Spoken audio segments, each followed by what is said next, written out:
Hello, உங்க மெயில்ல டிராஃப்ட்ல சில videos இருக்கு, அதை ஓபன் பண்ணி கொஞ்சம் பாருங்க. யார் நீங்க? கால் பண்ணிட்டு திடீர்னு மெயில் ஓபன் பண்ணுங்கன்னு சொல்றீங்க. எங்க சுத்தி வளைச்சு பேசுறதுலாம் எனக்கு பிடிக்காது. சொல்றேன்ல, ப்ளீஸ் கொஞ்சம் ஓபன் பண்ணி பாருங்க. டேய், யாரா நீ?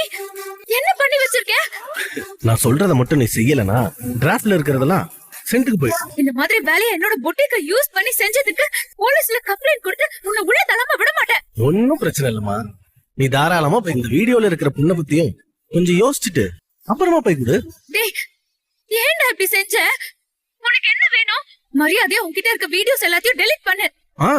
பண்ணிடுறேன். அதுக்கு தானே உனக்கு கால் பண்ணிருக்கேன். ஆனா அதுக்கு முன்னாடி நான் சொல்றத நீ செய்யணும். என்ன செய்யணும் சொல்லு. நீ உடனே உன் வீட்டை விட்டு வெளியே போகணும். வீட்டு பக்கம் எந்த காரணத்துக்காகவும் நீ மறுபடியும் வரவே கூடாது. நான் அந்த வீட்ல இருக்கிறதுனால உனக்கு என்ன பிரச்சனை? நீ அந்த வீட்ல இருக்க கூடாது, அதுதான் என்னோட டிமாண்ட். அதுக்கு காரணம் எல்லாம் சொல்லிட்டு இருக்க முடியாது. உன் ஹஸ்பண்ட் ராகவ் எங்களோட பரம எதிரி. அவன் கூட நீ வாழக்கூடாது, வெளியே போகணும், அவ்வளவுதான். சீ, வாய் மூடு. அவருக்கு பேரு சொல்ல கூட தகுதி இல்லாத மாதிரி ஒரு அசிங்க புடிச்ச வேலையை செஞ்சுட்டு அவருக்கு பிசினஸ் எதிரின்னு அந்தஸ்தை தேட பாக்குறியா? என்ன வேணா சொல்லிக்கமா, நான் சொன்னத நீ செய்யணும்.